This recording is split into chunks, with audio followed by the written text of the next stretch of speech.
E aí, você consegue fazer 3 de 3 nas questões de português de hoje? Professor Cid aqui. A primeira questão parece tranquila. A segunda já começa a cobrar aqueles detalhes que as bancas adoram explorar, mas a terceira é o grande desafio do vídeo e costuma enganar até candidatos que estudam português há bastante tempo. Hoje vamos, então, testar interpretação de texto, gramática e sintaxe em três questões selecionadas para quem quer chegar mais preparado na prova. Tente, então, responder antes da explicação e anote seus acertos. No final, quero saber quem conseguiu fazer 3 de 3. Agora, vamos para a primeira questão. Vamos ver aqui então que a banca FGV nos traz com uma questão de interpretação textual, questões aí que cada vez mais caem nas provas. Vamos lá. Pau de arara. Só trazia coragem a cara. Viajando num pau de arara, eu penei, mas aqui cheguei. Eu penei, mas aqui cheguei. Texto de Luiz Gonzaga ou Guio de Moraes. Bom, vamos aqui ao enunciado. O trecho da composição evidencia elementos regionais e identitários da população migrante que retratam A, B, C, D ou E. Vamos aqui à letra A. A valorização de saberes imateriais hereditários. Pessoal, o trecho aqui não fala, né, sobre a transmissão de conhecimentos culturais ou saberes hereditários, que são aqueles passados entre gerações. O foco está mesmo na viagem e nas dificuldades enfrentadas pelo migrante. Então, está equivocada aqui a letra A. Letra B, vivências e experiências no processo da mobilidade. Pessoal, aqui está o nosso gabarito. Podemos anotar aqui como o nosso gabarito. Exato, pessoal. A composição aqui, né, na verdade, ela retrata, né, claramente as vivências e experiências do processo migratório. O eu lírico afirma que só trazia a coragem e a cara, por exemplo, aqui, né? Percebe-se a ideia de alguém que saiu praticamente sem recursos, apostando apenas na coragem, né? Já a expressão aqui, viajando num pau de arara, faz referência ao transporte improvisado, utilizado principalmente por migrantes nordestinos em busca de melhores condições de vida. Então, pessoal, corretamente aqui a letra B, né? O gabarito, parabéns se você marcou a letra B aqui de Brasil. Aqui, então, um trecho aqui, né, retrata de fato, né, vivências e experiências no processo de mobilidade. E aí, 16 se acertou. Vamos ver aqui o erro das demais, aqui letra C, o sofrimento pela precarização das rodovias nacionais. O texto não fala isso, né, pessoal? A letra D aqui, a estigmatização sofrida nos grandes centros urbanos, também não tem o foco nesse tema aqui. E letra E, a carência da infraestrutura dos serviços de alimentação. Também não fala nada sobre os serviços de alimentação. Perfeito, pessoal? Então, de fato, aqui, o nosso gabarito é a letra B. Aqui o nosso resumo para a fixação, né? Dispõe aqui que, então, a interpretação pessoal textual exige, né, observar informações explícitas e implícitas do texto, a identificação de campos semânticos, né, são aquelas palavras ligadas à mesma ideia, ajuda a perceber, né, o tema central da questão. Já as inferências, né, elas são construídas a partir de pistas deixadas no texto e não de opiniões pessoais do leitor. E também temos as expressões figuradas e escolhas vocabulárias que funcionam como marcadores de sentido importantes para chegar ao gabarito. Então aqui, né, pessoal, o ponto extra aqui, aquele conhecimento a mais, né, importante para você carregar para conhecimento, dispõe que a FGV aqui, né, especialmente para quem está fazendo provas, para exames, concursos, né, costuma cobrar análise do contexto textual sempre, né, pessoal, nas provas, exigindo que o candidato, então, relacione palavras, expressões e intenção comunicativa. Perfeito? Então aí está. Parabéns a quem marcou a letra B, que garantiu sucesso nessa questão. Vamos à próxima. Vamos aqui ver, então, que a banca FGV aqui nos traz com essa questão aqui. Vamos ao enunciado ler com muita atenção. Na estruturação de um texto podem ocorrer casos em que um substantivo ou expressão seja referida por um advérbio, pronome adverbial ou locução adverbial. Assinale a frase em que isso não ocorre em relação ao termo sublinhado. Então aqui, né, pessoal, vamos identificar aqui qual alternativa, né? Qual alternativa não ocorre, né, essa retomada do substantivo ou expressão por um advérbio, né, ou locução adverbial. Pessoal, caso fique alguma dúvida, né, sempre deixe nos comentários que assim que possível vamos responder para vocês. Letra A. Todo homem deveria ser incendiário até os 25 anos de idade e bombeiro daí em diante. Pessoal, aqui ocorre a retomada, né? A expressão daí em diante retoma os 25 anos de idade, né? E o advérbio aqui, daí, né, ele funciona como referência temporal equivalente a dessa idade em diante.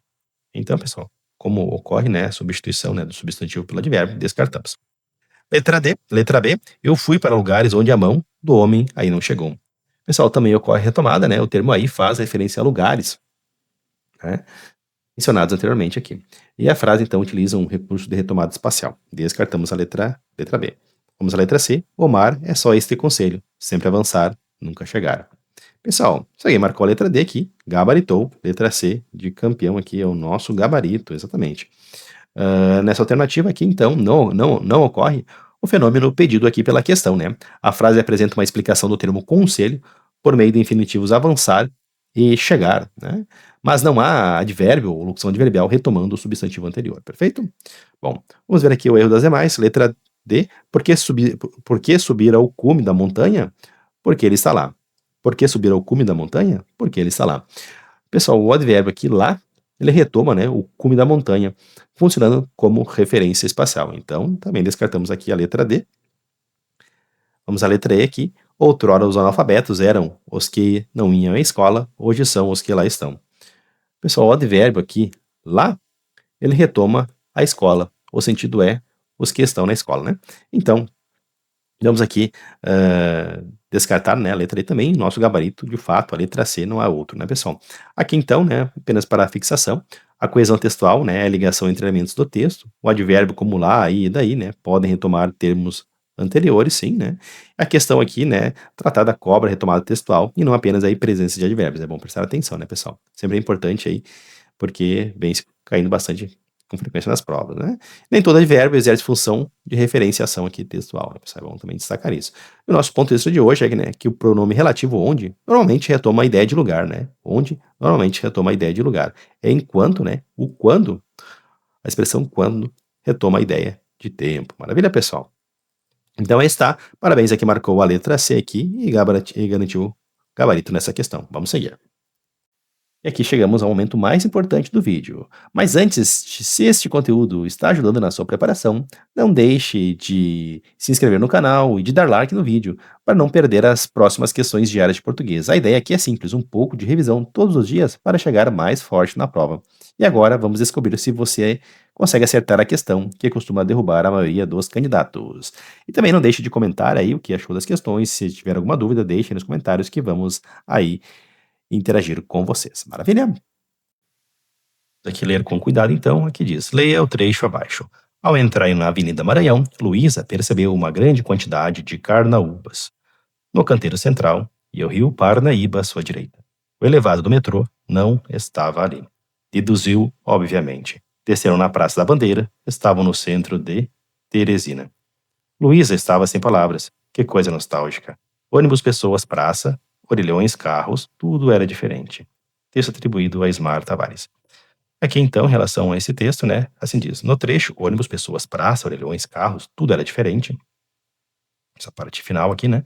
A função sintática dos termos ônibus, pessoas, praça, orelhões, carros, então, essa partezinha aqui, né, essa função sintática aqui é letra A, sujeito composto da oração, letra B, vocativo, pois se dirige diretamente ao leitor, C, aposto enumerativo que retoma o termo tudo, ou D, predicativo do sujeito, caracterizando tudo, ou E, objeto direto do verbo era. E aí, pessoal, qual é o nosso gabarito? Letra A, B, C, D ou E? Vamos ao nosso gabarito, pessoal. Nosso gabarito aqui é a letra C, aposto enumerativo que retoma o termo tudo. Exatamente, pessoal. Parabéns aqui. Quem anotou aqui a letra C de campeão. Então, né, pessoal, aqui nós estamos diante de um aposto enumerativo, né? É um termo que desmembra, detalha ou explica o outro. E o detalhe aqui, né, pessoal, é que ele trabalha junto com um pronome, né, indefinido resumidor ou recapitulativo, né? Aqui no caso, tudo. Pessoal, na ordem padrão, né, o aposto aí vem normalmente depois do termo, né? Mas a literatura adora, né, inverter essa ordem para dar estilo e ritmo aí, né, ao texto, que foi exatamente o que o autor aqui fez, né, pessoal? Então, o aposto enumerativo aqui veio antes, né, do termo aqui, recapitulador aqui, né, o resumidor aqui, tudo. Maravilha, pessoal? Mas o gabarito, de fato, a letra C aqui, né? Maravilha. Pessoal, aqui na letra A, né, sujeito composto da oração, muitas pessoas podem ter marcado, né? Parece que esses elementos realizam uma ação de ser diferentes, né? Mas repare que a palavra tudo, né, pessoal, aparece logo em seguida. Na gramática, quando temos aí uma lista de termos e depois uma palavra que resume todos eles, né, como tudo, nada, ninguém, essa palavra resumidora aí assume o papel de sujeito. Então, aqui no caso seria sujeito simples, né, pessoal? E não sujeito composto, aí, né? É o que a banca aí entendeu. Perfeito? Então, está equivocado. Aqui vocativo também, né, pessoal? O vocativo é um chamamento, né, uma evocação, como quando você diz professor, socorro, né? O texto aí, né, não está chamando o ônibus ou as pessoas, né? No caso, professor, socorro, né? Você está chamando o professor, aí seria o vocativo. Perfeito, pessoal? E aqui no texto não tem nada a ver com isso. Letra D aqui, predicativo do sujeito, né, caracterizando tudo também não, né, pessoal? O predicativo do sujeito é a característica que se atribui ao sujeito, né, por meio de um verbo de ligação, por exemplo, né, que não é o caso aqui. E o objeto direto do verbo era também não, né, pessoal? O verbo era, né, na verdade é um verbo de ligação, né, o que significa que ele não possui transitividade direta, não poderia ser objeto direto do verbo, né, pessoal? Então aí, de fato, nosso gabarito é a letra C aqui. Bom, vamos aqui ao resumo, né, pessoal, na análise sintática, certo, né, começa pela identificação da oração principal, né, para fazer uma análise mais apropriada. Em tudo, né, pessoal, no caso aqui, em tudo era diferente, temos sujeito, verbo, né, ligação e predicativo sujeito, então aqui, né, por exemplo, aqui, né, pessoal, tudo era diferente, aqui temos então o sujeito simples, verbo de ligação e, e temos também o predicativo do sujeito, né. O vocativo, né, no caso, como já explicado, né, ele pressupõe chamamento e interlocução direta, que não aconteceu, e o aposto, normalmente, né, explicita, resume, especifica ou enumera outro termo da oração, que é o que aconteceu. Pessoal, em questões de sintaxe, né, identificar primeiro a estrutura sujeito, mais verbo, mais predicativo, costuma eliminar aí várias alternativas do imediato aí, para fazer uma avaliação mais correta, né, pessoal, dessa análise das funções sintáticas aí, dos diversos termos aí apresentados. Muito importante aí, né, pessoal, você estar atento aí à análise sintática, né, porque isso é tema recorrente nas provas aí, de concurso. Maravilha, pessoal? Então aí está, chegamos aí, né, ao final de mais uma questão. Hã, parabéns se você marcou aqui a letra C. Então, continue estudando bastante, pessoal, com muita intensidade, com ótimos, excelentes materiais, que vocês vão chegar lá. Então, até a próxima e fiquem todos com Deus.